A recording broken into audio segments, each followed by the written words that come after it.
The turning of the stars bring a time when my secret can give you immortality. But when that time is past, those fleeting minutes gone, the secret is worthless. Till once again the stars unlock its power.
All right.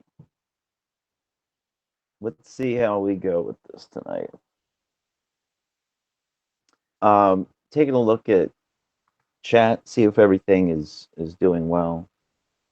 Looks like we don't have a whole bunch of trolls in effect like they usually are, which is a good thing at this point.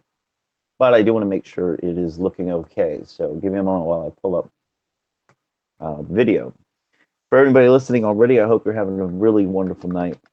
And hopefully I can add some good information for you guys. Tonight, I'll be going over kind of my position on this whole situation we found ourselves in the past 3 years, what my position on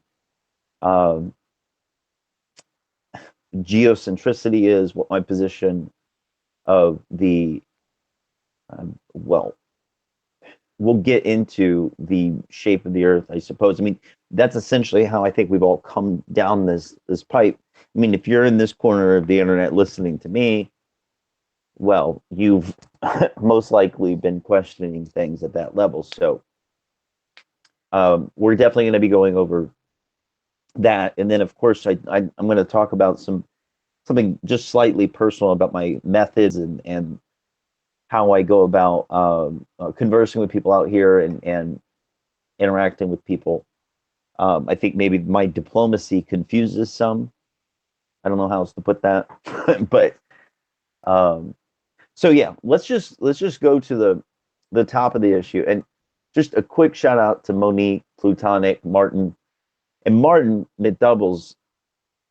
Dude, you've been out here one of the longest. We used to talk quite a bit about 3.5 years ago when this was all started, or 3 years ago. It was just, well, perfect, Martin. I hope I don't put you to sleep. I've heard that before. But anyway, shout out to everybody out here, man.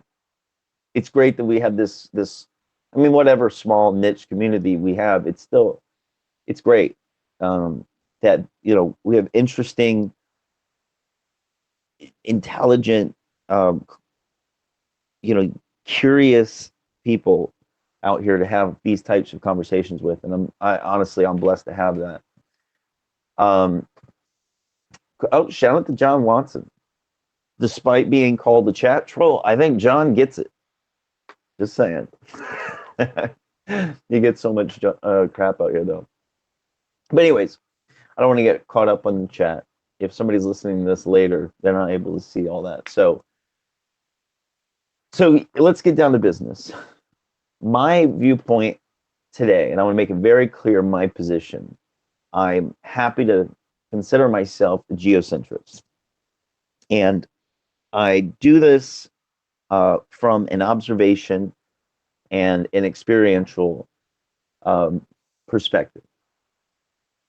Meaning that if you understand what models are, and you understand how modeling of the universe works at that high level of cosmology and astronomy, the word is sorely misused in these communities.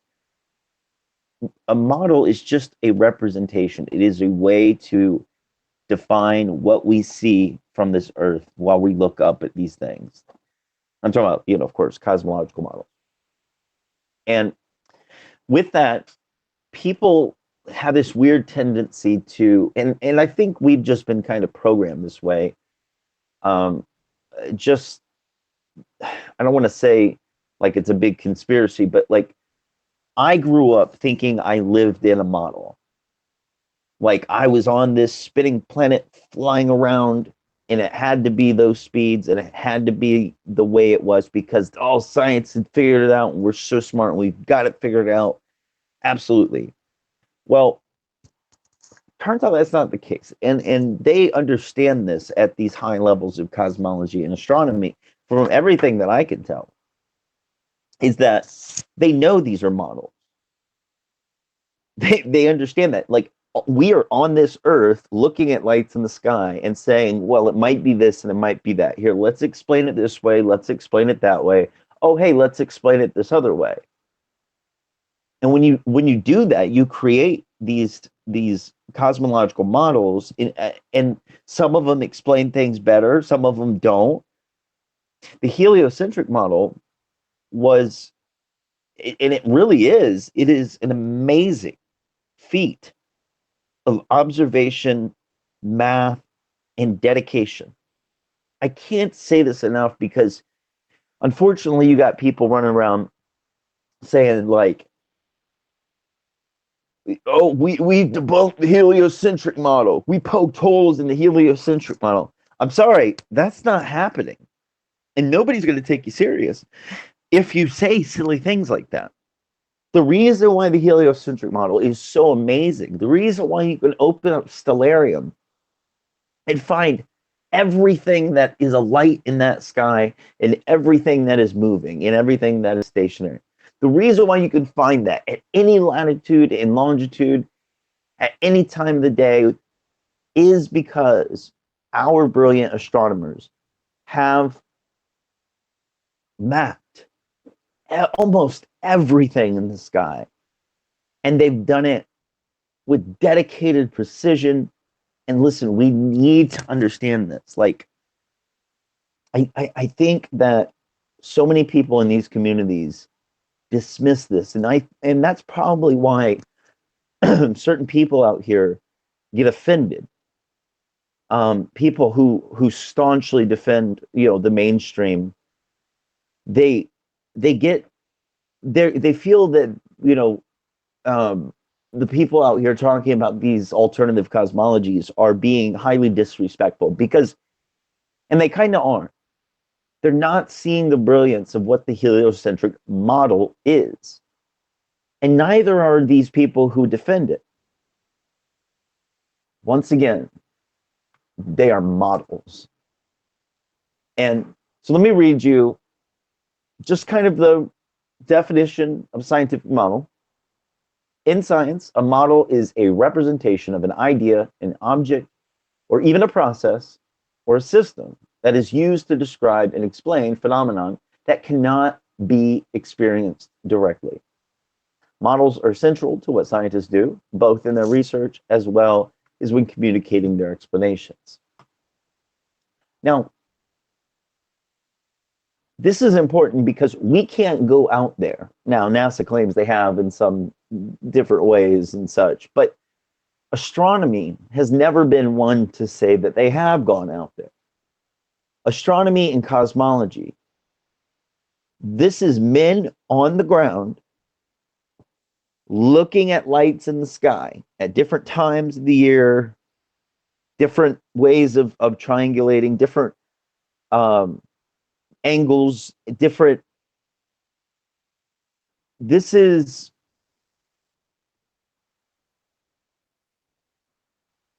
a way that they can explain what it is that we see in the night sky. So originally, we had the Ptolemaic system. For 1,300 years, this system was constructed with the Earth at its center. And that is all they knew. And they thought that we had this central position. Now, Ptolemaic system began getting questioned because retrograde did not have a very good answer for it in their mind, of the naturalists in the 1500s, early, well, Counter-Reformation scientists.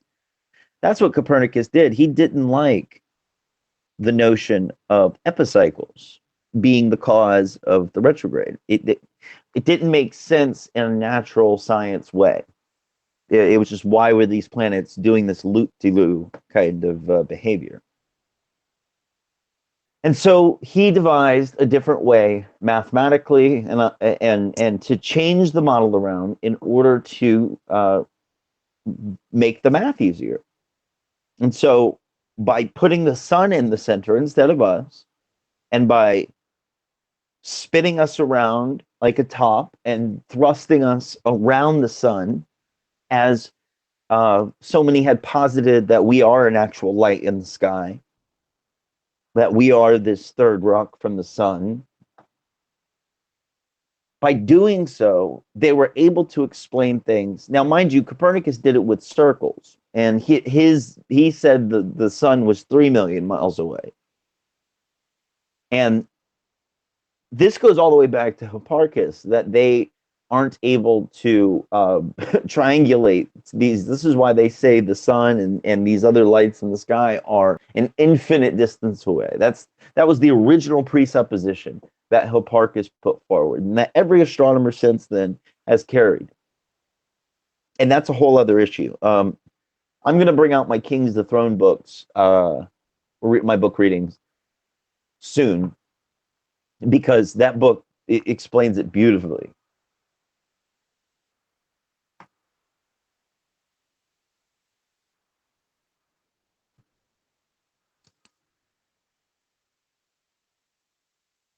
So when Ptolemy's model began getting questioned, Copernicus created a new paradigm. It was this is why they called it the Copernican Revolution. This is why it was the birth of the scientific enlightenment. By removing us from the center, the entire philosophic structure of academia began shifting. Francis Yates is a brilliant historian from the early 1900s who essentially cataloged all of the Enlightenment and the scientific revolutions that happened after those times. And she documents Copernicus brilliantly. I'd have to get the exact book title. I've read several segments of her book. And she also points out that Copernicus was a Hermeticist, and he put the picture of a drawing of Helios on the no, on of Hermes Trismegistus on the sun, and he called the sun the great visible God. So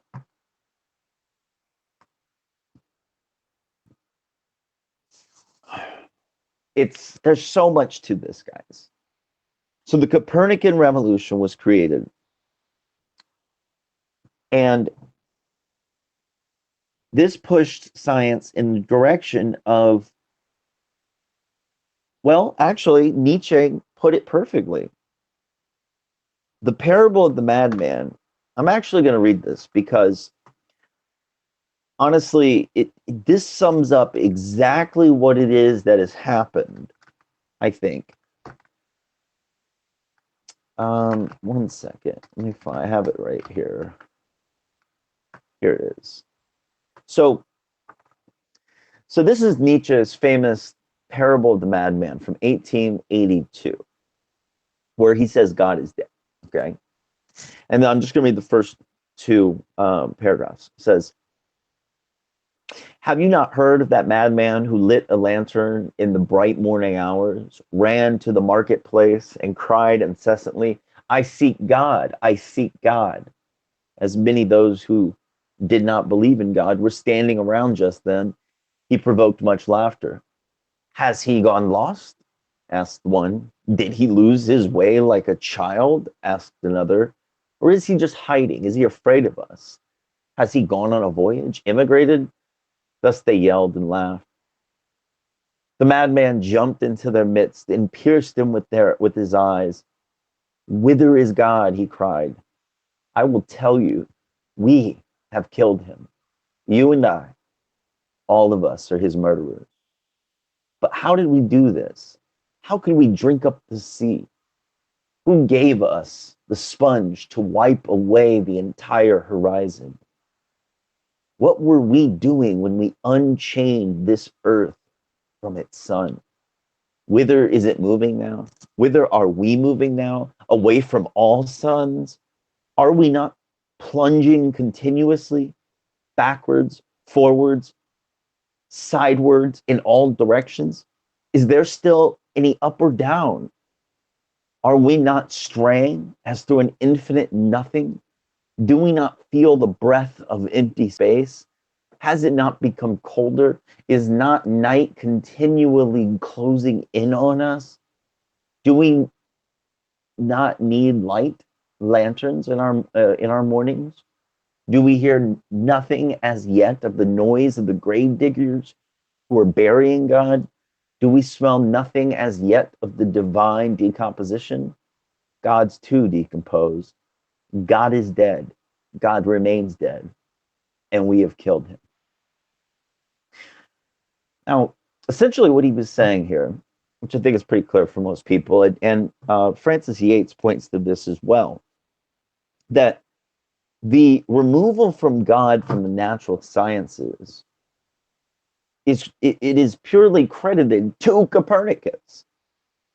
This philosophical structure of being in a central position, it is so deep, and I get so much people try to make fun of me because I talk about paradigms and axioms so much, but it is so important to understand that a geocentric viewpoint versus an acentric or heliocentric viewpoint is so drastic and so dramatic on an individual's consciousness that it's almost a way to, and there's many reasons for it.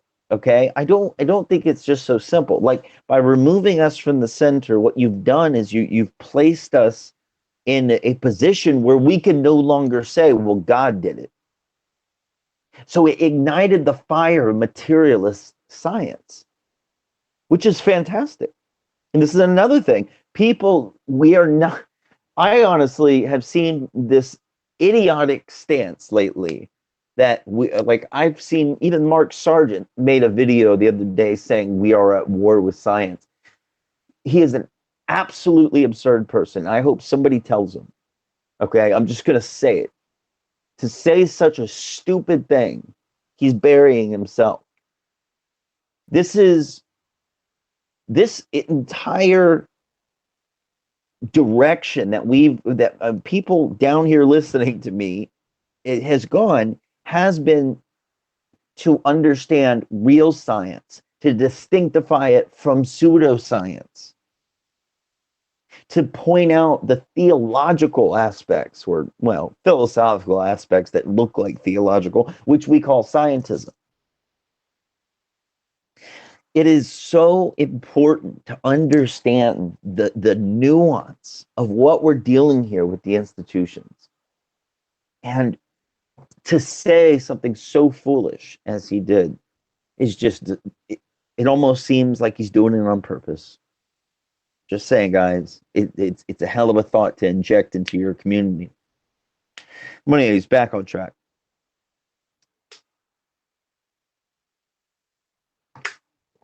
Quickly, I just want to give a quick shout out. Wombro, Plutonic, A-Life, pair of dice, blessings upon every one of you.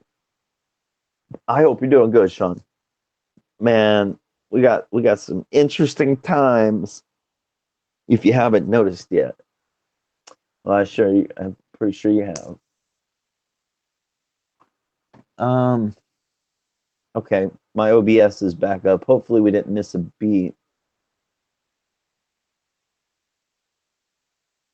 Sorry about that, guys. Can't remember what I just said. I don't know what cut out there, but so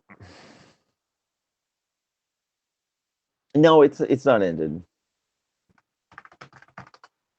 Sorry about this, guys. OBS does this on occasion for some reason, but okay, good. I just want to skip back to what I was saying. With Copernicus removing us from the center, it was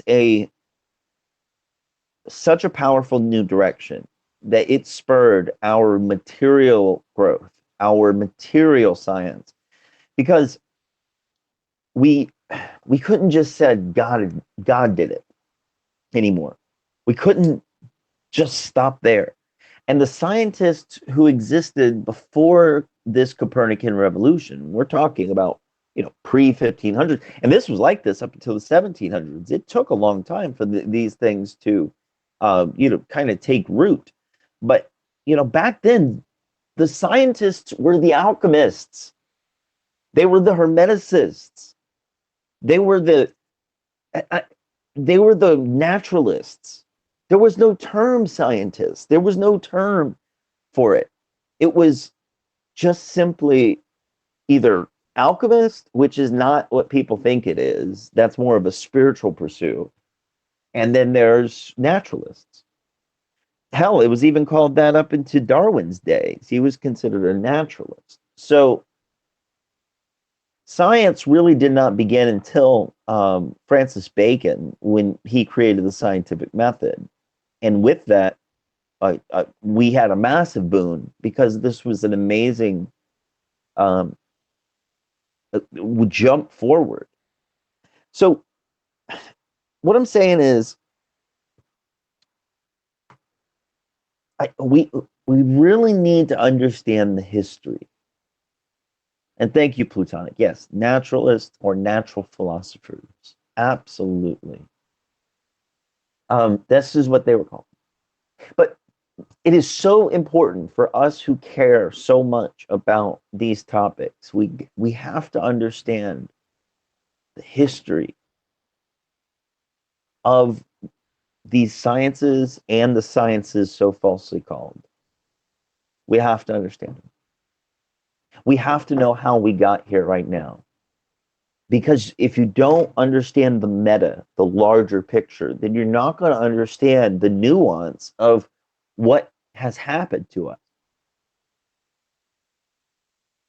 I'm going to go to the George Ellis quote here, because this is going to lead me into what I'm talking about. People need to be aware that there is a range of models that could explain the observations. For instance, I can construct you a spherically symmetrical universe with Earth at its center, and you cannot disprove it based on observations. You can only exclude it on philosophical ground. In my view, there's absolutely nothing wrong with that. What I want to bring out into the open is the fact that we are using philosophical criteria in choosing our models. A lot of cosmology tries to hide that. This is George Ellis, who also has written a book with Stephen Hawking, and this was printed in the Scientific American in 1995. Thinking globally, acting universally. This is not quote mine. He was speaking directly about the state of cosmology, and he just openly says we are using philosophical criteria in choosing our models. Now, Fred Hoyle, Sir Fred Hoyle, who was Astronomer Royal, also has a wonderful quote. Actually, he has two wonderful quotes that I'm going to get to. The one in particular in relation to this is, let me pull this up. Here we go. Sir Fred Hoyle, 1915 to 2001, stated in the late 80s, we know that the difference between a heliocentric theory and a geocentric theory is one of relative motion only, and that such a difference has no physical significance. Today, we cannot say that the Copernican theory is right and that the Ptolemaic theory is wrong in any meaningful sense. The two theories are physically equivalent to one another. Now, he also stated this other quote that I absolutely love to death, which really is just more about the whole of what we're talking about. This is where I got the quote for the name of the title. The stage is being set for the next cosmological revolution in our way of thinking, reawakening interest in the relation of man to the universe as a whole. The new cosmology may come to affect the whole organization of society. Sir Fred Hoyle. So what I'm really been taking in over the past 3 years is the sure bet is geocentricity.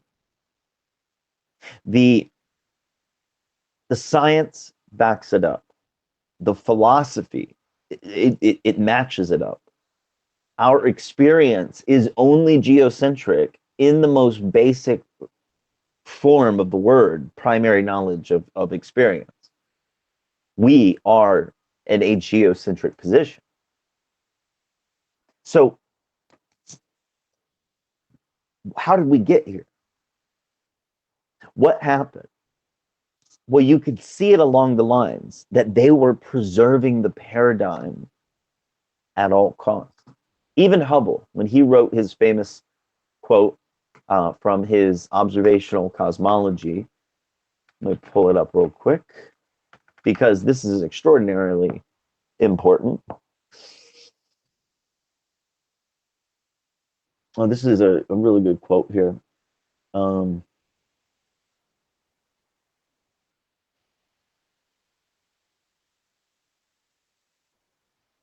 second.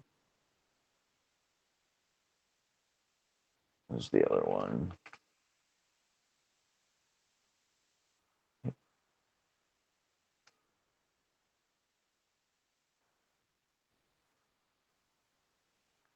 Gosh, he's written many quotes about being in the center. Well, he basically refers to it as a horror. Oh, here it is. Such a condition would imply that we occupy a unique position in the universe, analogous in a sense to the ancient conception of a central Earth. This hypothesis cannot be disproved, but it is unwelcome and would only be accepted as a last resort in order to save the phenomenon. Therefore, we disregard this possibility. The unwelcome position of a favored location must be avoided at all costs. Such a favored position is intolerable. Therefore, in order to restore homogeneity and to escape the horror of a unique position, must be compensated by spatial curvature. There seems to be no other escape. So they're choosing their models on philosophical criteria. And that is a great point, John. Thank you so much, actually. Fred Hoyle is the astronomer who coined the term Big Bang because he was mocking it. Yes. Very good. So quick shout out, Reverend Make 4. I hope you're sticking around and listening, man. I had a good conversation with you the other night. And I'll just quickly, I'm gonna Plutonic, I'm gonna give you a wrench, brother. Anything nasty, anything highly disrespectful, any personal information, please go ahead and delete it. And we'll go from there. So back to the information. Okay, and then I'm going to remind people while I go through this as well.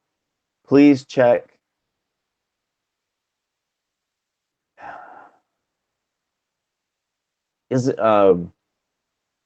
Please check the description box. You'll find.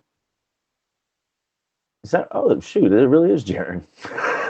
What's up, dude?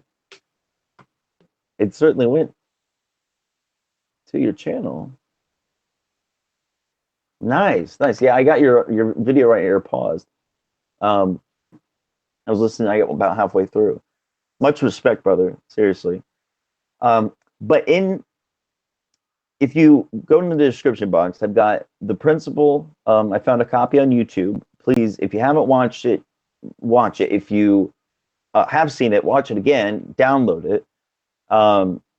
Malcolm Bowden, if you haven't seen, he has great geocentric material. Now, he is against flat Earth. And, at this point, the lay of the land is less important than our place in the cosmos. Now, this is my personal opinion. I'm not trying to conscript this to anybody else. I have no interest in dissuading people from their pursuits. I'm not trying to, stop people in anything they're doing. I'm just saying at this point in my research, I have until I have enough money to get several theodolites and understand the methods better and go out, I don't know. So I don't take a position as if I know either way. Concerning the shape of the Earth, I say there is enough information that exists within the scientific community to lead me to believe that the Earth may be a sphere, but we experience it as a level, motionless plane where the sun, moon, and stars move overhead through our primary knowledge. That very big run-on sentence is literally the most accurate thing I think I could say about the situation. And after so long, 2.5 years, I still am firmly in this neutral position because I've seen too much. You can't unsee a lot of this stuff. And I know why they say it's one thing. I know why we say it's another, etc. So I leave that alone. And my research has been into geocentricity pretty heavily over the past couple months. Now, Malcolm Bowden, if you haven't seen him, he's great geocentric material. But if you have a certain, just don't listen to his I guess Christian or religious leaning stuff if you're not into that. I personally think it's perfectly reasonable. Now, the one thing I'd like to stamp out in general is there are a lot of people who think that geocentricity is a religious thing, and I think that this has got to change because I don't see it. There's more science to back the facts that we're not moving, the facts that we are geocentric, than there is that we are moving. Here's a funny thing about heliocentricity. The proof, I looked this up tonight. I went just to see what they're saying. I went to astronomy.com and it says, what are the accepted proofs that Earth revolves around the sun? When did this realization take place? So they go on to, it's a very short article too, which I find very interesting. And what they point to is parallax from the star 61 Cygni, where they measured it at 6 months apart from each other. And because we're going around the sun, that parallax is proof that we're flying around the sun. And guess what, guys? That's it. That's it. That's all they have. So when you look at the proof, well, actually, you know what? I'm actually going to show this because this is just, here, let me screen share this for you guys. I don't use OBS like this very often, but I want you to see this. So here we go. This is the proof, guys. This is the proof that we're heliocentric. Everybody take a look. This is Cygni 61. And as you can see, you guys see it? Yeah, that's it, guys. Pack it up. This is it. This was the article right here from astronomy.com. It explains the history a bit about what had happened, why this is the case. And right, Frederick Wilhelm Bessel successfully measured the parallax of star 61 Cygni. So when you look at the actual science that backs up stationary, which is, of course, Michelson-Morley, of course, Michelson-Gale, Sagnac especially, you know, there is no optical experiment that exists on this Earth that can, or that can show that we are moving. It's Einstein himself. You know, I find that this, and this is, I haven't even mentioned WMAP. WMAP 1, 2, and 3, which is what the principle is about. We have so much overwhelming proof for a stationary Earth that is geocentric in nature. The cosmos is geocentric in nature. And what do they have? They got a shifty star. They got a shifty set of stars. And that's the only one, by the way. So, I don't know. It's just, why have we... I don't know. Why this is such a... To me, I see it as an easy way to kind of change the paradigm here.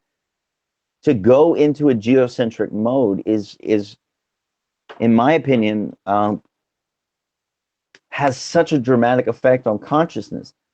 You know, we're not the military-industrial complex. We're not governments. We don't have the money to map out the terrain, to understand the complexity of the fullness of the Earth. And this is one of the biggest issues that I have with, after 3 years, and, you know, concerning flat Earth stuff, there are anomalies left, right, and center. And I commend people who are going out and testing their world around them. Seriously, I have so much respect for that. And for me, it's been, I see the cosmological aspect so much more important. Because, and of course, I mean, you know, the shape of the Earth plays into that too. But I'm talking about more on a meta level, like, and that's just what I consider my strong point, and that's what I hope to be able to add to any conversation. Is look at all the science we have that points to the fact that we're geocentric, and mind you, electromagnetic universe. I'm convinced that it's a combination of the geocentric model with EU, toroidal, vortex math, plasmoids. I think it is a combination of these things. And this is, they've got all these false dichotomies on us. And so it is, I think if we go this angle and we inform as many people as we can about something that I think it's easier for people to accept too. I really do. Like, for some reason, flat Earth is a trigger in people's minds. It's so strange. You get such a visceral response from people, and it just, I don't know. It's like we've all been programmed a certain way, and like that is highly suspect. Yeah, absolutely. But John LeBon kind of had it right at the beginning with this whole ball Earth skeptic. That it's the marketing of it. Like you're able to get it, over to other people. Like with the modern geocentric, it is spherical, sure, and but like I said, the lay of the land we can't verify. So it's like it puts people in a position of, well, I can't really find out, but it seems flat, looks flat, smells flat, must be flat, right? And that's fine if that's what people want to believe, right? But oh god, John Watson here. Helio or geocentric, you got to explain gravity. Well, I mean, I prefer the electromagnetic universe explanation of it, where we're dealing with electrostatic charge and centripetal divergence of the flux lines and such. Like that, I've heard their explanation for it, and I think it's far more reasonable, far more testable. But if you're a classical geocentrist, the mass attracting mass is still there. The spinning is not necessary. It's which I don't know how the math works out from the centripetal versus, you know, it's all after the fact and post hoc, and I just wish people saw the scope of it all. Like, they need to go meta on this. Any person that is getting into this and is a serious research the history. Look what the Reformation was. Understand the Reformation, the Counter Reformation. Who was involved in the Counter Reformation? Oh, hey, look, it's Copernicus. Pope George told him to write a book. Hey, oh, look, a bunch of Jesuit astronomers. I wonder what they have to say about all this. Oh, look at that. We just abandoned geocentricity after 1,300 years. Okay, and then what do we do then? We push this model that we patch up and patch up and patch up. Look at the history of heliocentricity. They patch this thing up so good that it's almost immaculate, right? And they've worked on this physical gravity model that Newton put forth in such a way that they think it's gospel. People who are in that belief system are so, they live in a model. Everybody lives in a model, guys. It's, I don't know, I don't know if I can do this justice in the way I explain it, because I people really think they're flying and spinning and hurling and moving around, and people also think that the atoms look like that with little orbits, or that chemicals crystallize in their little, the way that it's modeled. It's Everybody's living in a model. They think the model, it's almost like they think the model is reality. And it's not. We are just individual pieces of consciousness looking at lights in the sky and mapping them and coordinating them and finding out when they come back and what time frames, all this stuff. And then we say, I wonder what the system looks like up there. Here, let's model it. Hey, we can put the sun in the center. Oh, we can put the earth in the center. You know what? We can put Jupiter in the center too. Because you can. And that system exists. This is an open secret in cosmology. It truly is. Like, they know it. It's just philosophical criteria that they put this forward. So, I wanted to explain that a little bit more as to why my my opinions on the matter, or what my opinions on the matter is now. If you go into the description, I'll remind everybody again, I've got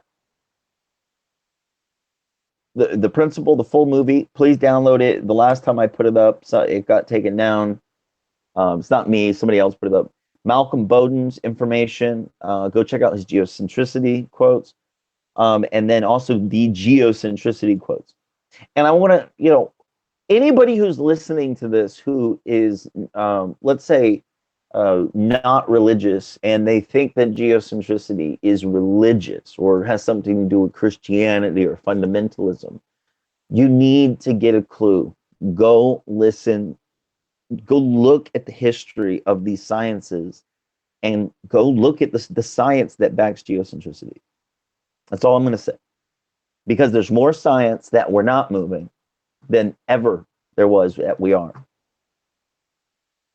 And you know, there's so much more I can go through. The quotes that I have listed here for geocentricity, for the ether, for so many aspects of what has been hidden from us and misrepresented from us is in this amazing link that I put up, the Christian Wilderness Forums, right? Speed of light problems, Newtonian mechanics and center of mass problems, ether. There's so much here. So please take the time to read this stuff over. Take the time to watch the principle again, and take the time to go over Michael Bowden's all his great information about Aries failure and all of this stuff. Because I think that's where the paradigm shift is. I really do. It's about what our place in this cosmos is. And that's always been the crux of all these great changes. You know, heliocentricity was the Copernican revolution, was the spark for the scientific enlightenment, because they removed the God question. You couldn't say, well, God did it at that point, because now we were not special. Now we were in this, you know, this heliocentric setup. So it does something to the brain. It does something to the consciousness. And I think that's what a lot of the people who are in these communities experience. People, you hear that it's like almost a spiritual experience, or they feel more grounded. They feel more connected. They feel, you know, it's powerful to realize that you're stationary. And it's powerful to realize, hey, there's no evidence that this isn't the only game in town. Because that's what's going on. In my assessment, and I'm not trying to convince anybody else, I'm just telling you what I know. The disclaimer in the bottom there is very important too. Please read it. I'm not responsible for your reality filter.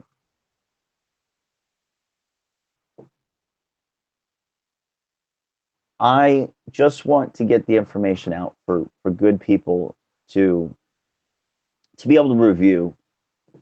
I can't be any other way. This is where I'm at with my my view on this.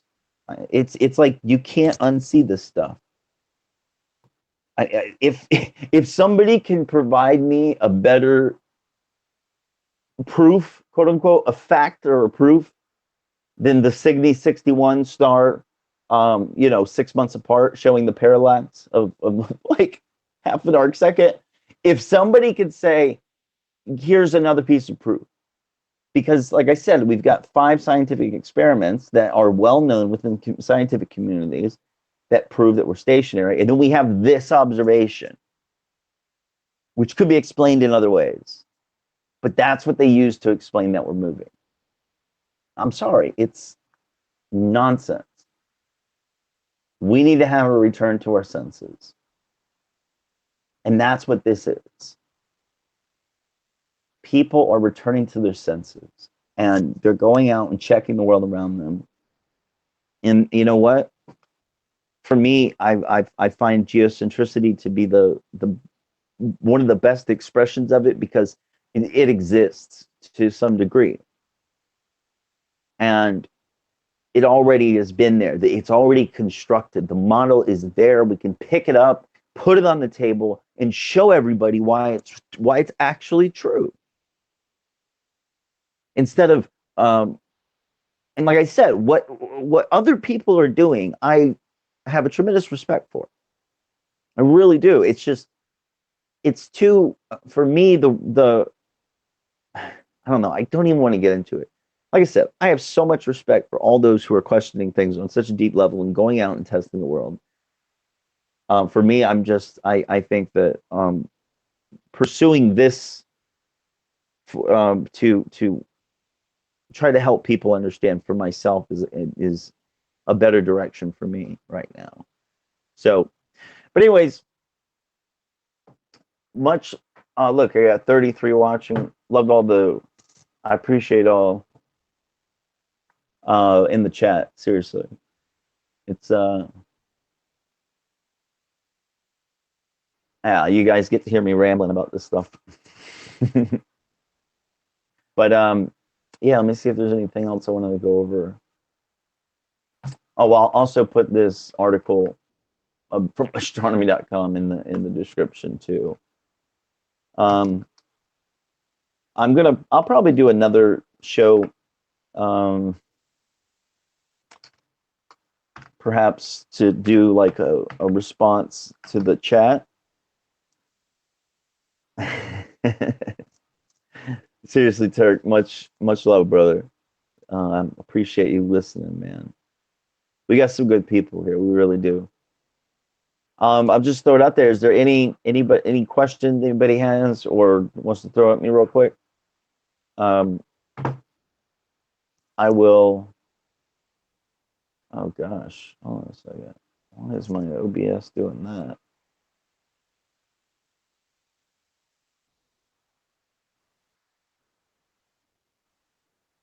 OBS is tricky sometimes. What the heck? Anyways, oh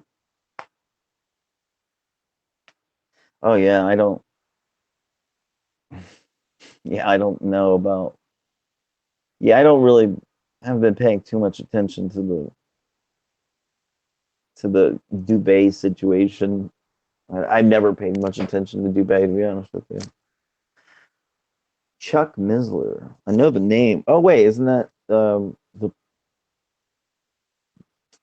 yeah, Plutonic. I know you're talking about. John, I didn't skip over gravity. I answered it in two different ways. The mass, attracting mass, is still explained this way. It is modeled this way. Okay.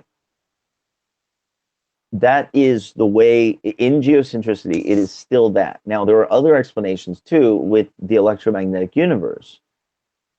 All right, what world? I will. The electromagnetic universe has got their explanation for it, which is like, static charge or centripetal divergence of the flux lines. I don't know, something like that. I haven't really dug too much into EU, but I understand what EU is saying. And so, yeah, that's the answer to that. But I hope to really just kind of push people in that direction. I'm not here teaching. I'm not an expert.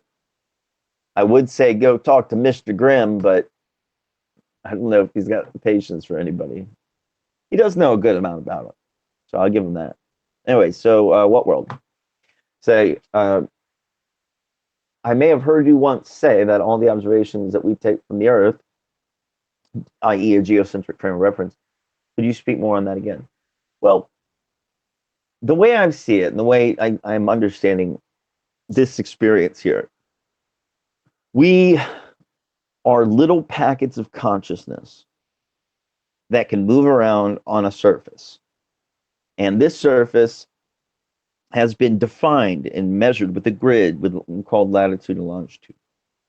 And so we're able to, at any point, stand and look at a light, and at that point, and at that particular designation on the land, I can then note where it is, at what time, at what arc, at what zenith, etc. Right? So in that situation, I am through my primary knowledge, I am experiencing that star by observing it in the way that I am, geocentrically. Like we're not anywhere else, but we are the star of the show. This is the only game in town, right?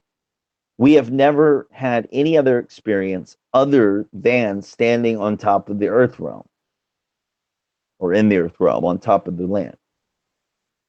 Until I see evidence of stars in space and some type of, amazing craft that's doing astronomy, real astronomy, not cartoons of TRAPPIST-1 systems and nonsense.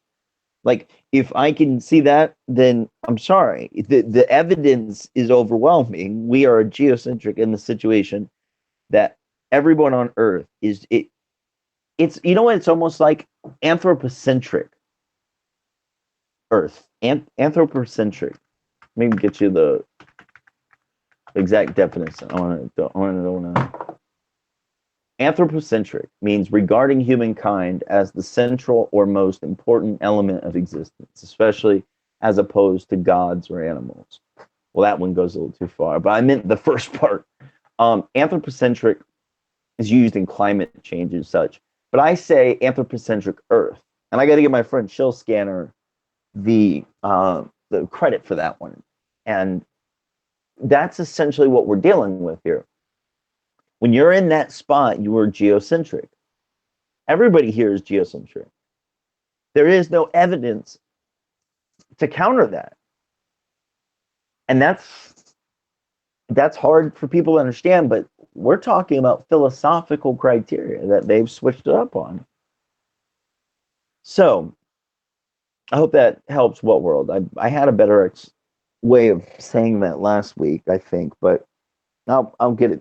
I'll hopefully be able to get it said better. Let's see. Experimental vaccines. I don't. Yeah, I think we're dealing with a total electromagnetic universe, ultimately, right? And then by observationally and experientially, we are geocentric. You've got WMAP satellites that point to this.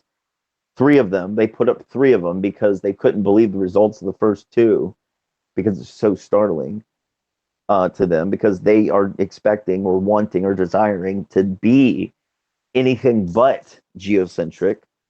They philosophically cannot stand it. And so, see, if they admit geocentricity, then I see the problem. The church can go, you see, we were right. And then, bam.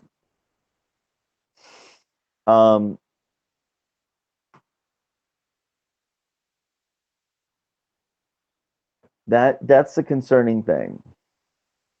And I understand why the institutions of science would wish to hold that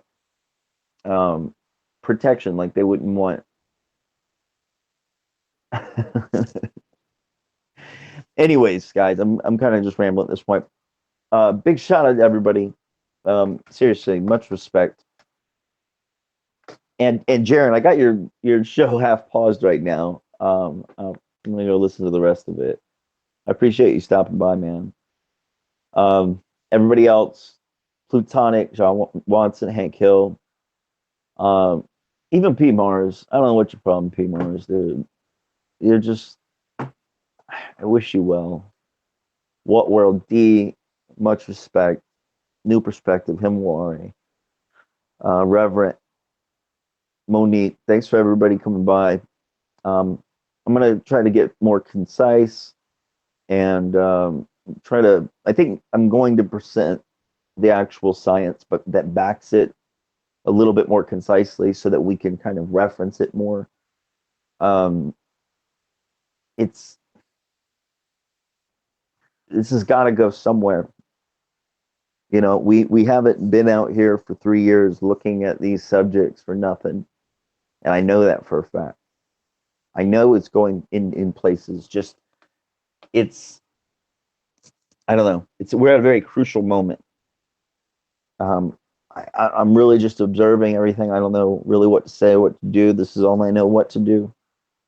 I've got no real influence, no real, you know, it's just maybe my ideas are good enough, but I don't know. This is the angle I think that would work currently. I think that, and that's just my opinion for which direction I'm going to go. But anyways, guys, have a good one. Seriously, I'll stop rambling now. You guys have a great night, and we'll talk soon. Thank you.